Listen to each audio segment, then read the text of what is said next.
युद्ध में उतरा सोवियत यूनियन का बॉम्बर अब यूक्रेन नहीं बल्कि अमेरिका है निशाने पर। यह बॉम्बर हो गया खतरनाक मिसाइलों से लैस। अब पश्चिम का परचम होगा धूमिल। यही खतरनाक बॉम्बर आएगा भारत के टू फ्रंट वॉर में बड़ी भूमिका होगी रूस की। दोस्तों, रूस यूक्रेन जंग शुरुआत से ही यूक्रेन और रूस की नहीं रही। जिस यूक्रेन को रूस 4 दिन में ध्वस्त कर देता, उसका पलड़ा अमेरिका संग पश्चिमी देशों ने भारी रखा, जिसका नतीजा ये है कि आने वाले 2 महीनों में इस युद्ध को 1 साल हो जाएंगे। इस दौरान दुनिया भर के आधुनिक तौर पर सुपर एडवांस हथियारों का प्रदर्शन देखने को मिला, जिसमें यूक्रेन के लिए कभी तुर्की, कभी अमेरिका तो कभी पश्चिमी देशों ने अपने हथियारों को युद्ध में उतारा। ऐसे में हथियारों के दम पर शीत युद्ध के बाद दुनिया के बड़े स्तर पर हथियारों का प्रदर्शन देखने को मिला। लेकिन इन सब में जो एक चीज लगातार जारी है वो है रूस का अपने बेड़े में से नए नए हथियारों को दुनिया के सामने रखना, जिसके नाम से ही पूरा विश्व कांपता है। हाल में ही हमने आपको बताया था कि रूस ने अपनी सुपरसोनिक मिसाइल एवेनगार्ड को तैनात कर दिया है, जो दुनिया के किसी भी कोने में वार कर सकती है। दोस्तों, अमेरिका ये देखकर हैरान है कि साल खत्म होने को आया है। दुनिया के कई देश यूक्रेन को हथियार दे रहे हैं, लेकिन रूस के हथियारों का जखीरा खत्म होने पर ही नहीं आ रहा, बल्कि वो अपने तरकश में से और भी विध्वंसक हथियार निकाल रहा है। ऐसे में एक और हथियार को रूस ने फिर दुनिया के सामने यूक्रेन को बर्बाद करने के लिए रखा है। लेकिन जब से एवेनगार्ड को रूस ने तैनात किया, तब से उसने पूरे पश्चिम को यह संकेत दे दिया है कि अब रूस के निशाने पर सिर्फ यूक्रेन नहीं बल्कि पूरा पश्चिम उसकी पहुंच में है, और यह नया हथियार भी एक बार में पूरे पश्चिम को लपेट सकता है। तो चलिए जानते हैं रूस के इस नए हथियार के बारे में। दोस्तों, रूस के राष्ट्रपति व्लादिमीर पुतिन ने दुनिया के सबसे बड़े सुपरसोनिक बॉम्बर को खतरनाक मिसाइलों के साथ लोड करके अमेरिका और पूरे यूरोप के देशों के पास मौजूद परमाणु हथियारों के जखीरे को एक चेतावनी दी है। रूस के खतरनाक टुपुलोव Tu-160 बॉम्बर, जिसे व्हाइट स्वान के तौर पर भी जाना जाता है, उसने डैगर मिसाइल के साथ पहली उड़ान भरी। दोस्तों, इस उड़ान की एक फुटेज भी रूस ने जारी की है। इसमें नजर आ रहा है कि एक मॉडर्न एयरक्राफ्ट ने एक अहम टेस्ट के तहत टेक ऑफ किया। इस फुटेज में साफ नजर आ रहा है कि इस एयरक्राफ्ट ने सफलतापूर्वक लैंडिंग की। इससे यह साबित हो गया कि ये एयरक्राफ्ट युद्ध के लिए रेडी है। दोस्तों, डैगर मिसाइल को किलजोव मिसाइल के नाम से भी जाना जाता है। ये न्यूक्लियर कैपेबिलिटी वाली हाइपरसोनिक मिसाइल है, जो कुछ ही सेकंड में तबाही ला सकती है।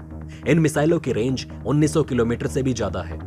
और तो और दोस्तों, आज यूक्रेन को कब्रिस्तान बनाने में डैगर मिसाइलों का बड़ा हाथ है, क्योंकि रूस इस साल के मार्च से ही यूक्रेन पर हमला करने के लिए डैगर मिसाइलों का ही इस्तेमाल कर रहा है, जिसने यूक्रेन की धज्जियां उड़ा दी है। साफ है कि अगर पुतिन चाहे तो इस मिसाइल की मदद से यूक्रेन के बाहर भी हमला कर सकते हैं। वहीं रूस की एक और खतरनाक मिसाइल है, जिसका नाम है किंजल। ये मिसाइल 500 किलोग्राम तक का बारूद या फिर परमाणु हथियारों तक को ले जाने में सक्षम है।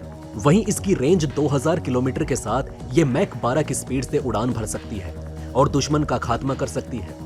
दोस्तों, Tu-160 बॉम्बर को किंजल मिसाइल के हिसाब से भी अपग्रेड किया गया है, और अब ये रूस की सबसे खतरनाक किंजल मिसाइल को कैरी कर सकता है। दोस्तों, किंजल मिसाइल की स्पीड सबसे ज्यादा चौंकाने वाली है। ये मिसाइल काइनेटिक एनर्जी से चलती है। जैसा कि हमने आपको बताया कि इसकी रेंज 2000 किलोमीटर बताई जाती है। वहीं मिसाइल 12 मैक यानी कि 14,817 किलोमीटर प्रति घंटे की स्पीड से लॉन्च होती है। किंजल मिसाइल 500 किलो टन परमाणु हथियार ले जाने में भी सक्षम है। इसकी तुलना आप हिरोशिमा में किए गए परमाणु हमले से कर सकते हैं। वो कैसे? वो ऐसे कि जितनी मात्रा जापान के हिरोशिमा में गिराए गए परमाणु बम की थी, उससे भी 33 गुना ज्यादा इसकी क्षमता है। मिसाइल इतनी ताकतवर है कि किसी वॉरशिप में भी छेद कर सकती है। दोस्तों, सोचिए ये मिसाइल कितनी शक्तिशाली और खतरनाक है। अब दोस्तों, रूस की मिसाइलें इतनी खतरनाक है, तो सोचिए इन मिसाइलों को जिस बॉम्बर में लगाया जाएगा वो कितना शक्तिशाली होगा। तो चलिए रूस के टुपुलोव Tu-160 बॉम्बर के बारे में भी जानते हैं। दोस्तों, रूस के रक्षा मंत्रालय की तरफ से टुपुलोव Tu-160 एयरक्राफ्ट के बारे में भी अहम जानकारी दी गई। रक्षा मंत्रालय ने कहा है कि Tu-160 स्ट्रेटेजिक बॉम्बर, जो कि मिसाइल को भी कैरी कर सकता है, उसने अपनी पहली फ्लाइट में उम्मीद से बेहतर कमाल कर दिखाया। ये बॉम्बर जेट 40,026 फीट की ऊंचाई पर मैक्सिमम 2220 किलोमीटर प्रति घंटे की स्पीड से उड़ान भर सकता है। वहीं एक बार में ये जेट 12,300 किलोमीटर तक की उड़ान भर सकता है।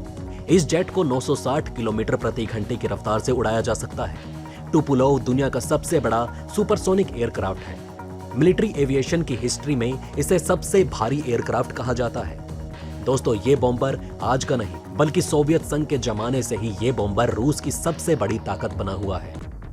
वहीं जैसा कि हमने आपको पिछली वीडियो में बताया कि पुतिन ने एवनगार्ड मिसाइल को परखा है। कहा जा रहा है कि पुतिन इसे लॉन्च कर सकते हैं। अगर ये मिसाइल लॉन्च हो गई तो फिर पश्चिम देश उस तबाही की तरफ होंगे जिसकी कभी कल्पना भी नहीं की जा सकती।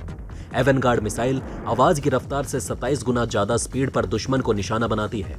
बताया जा रहा है कि इस मिसाइल को ओरेनबर्ग सेक्टर में एक अंडरग्राउंड लॉन्च सीलो पर इंस्टॉल किया जा रहा है।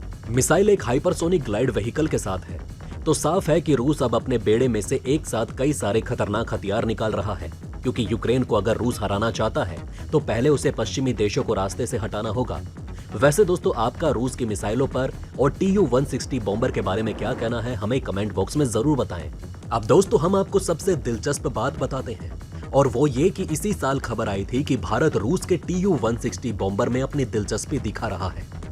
दरअसल रूस का Tu-160 स्ट्रेटेजिक बॉम्बर, इसका इस्तेमाल बॉम्बर अपने बेस से हजारों किलोमीटर दूर तक उड़ान भरकर दुश्मन के इलाकों में हमला करने के लिए कर सकता है। स्ट्रेटेजिक बॉम्बर लंबी दूरी की क्रूज मिसाइलों के साथ परमाणु बम भी दागने में माहिर होता है। इनका मेन काम लंबी दूरी पर मौजूद दुश्मन के ठिकानों को बर्बाद कर अपने देश को रणनीतिक बढ़त दिलाना होता है। इस काम को करने के लिए इन्हें अमूमन एरियल रिफ्यूलिंग की भी जरूरत नहीं पड़ती। दोस्तों, आप तो जानते ही हैं कि भारत दो तरफ से दुश्मनों से घिरा है। ऐसे में अगर कभी दोनों ही फ्रंट पर एक साथ युद्ध शुरू होता है तो भारत के पास अपनी सैन्य ताकत को बांटने के अलावा कोई रास्ता नहीं होगा। ऐसे में अगर Tu-160 बॉम्बर भारतीय वायुसेना की फ्लीट में शामिल होता है तो इससे रणनीतिक बढ़त हासिल की जा सकती है।